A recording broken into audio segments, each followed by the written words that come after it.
মেয়েটির জ্ঞান ফিরে আসলে দেখতে পায় সে একটি লোহার খাঁচার মধ্যে বন্দী অবস্থায় আছে। সে খাঁচা থেকে বের হওয়ার জন্য আপ্রাণ চেষ্টা করে।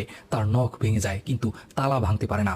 খাঁচাটি বেসমেন্টের মধ্যে হওয়ার কারণে তার চিৎকার আশেপাশে কেউ শুনতে পায় না। মেয়েটি সারা রাত ওই খাঁচার মধ্যেই কাটায়। পরদিন সকালে এক অদ্ভুত লোক ওই রুমে আসে। সে মেয়েটিকে টয়লেট করার জন্য একটি মাঝারি সাইজের কমোড আর খাওয়ার জন্য কিছু খাবার দেয়। এরপর সেখান থেকে চলে যায়। এমনকি পরবর্তী 3 দিন পর্যন্ত ওই রুমের আশেপাশেও যায় না। 3 দিন পর দেখা যায় অসহায় মেয়েটি খাঁচার ভিতরে অজ্ঞান হয়ে পড়ে আছে।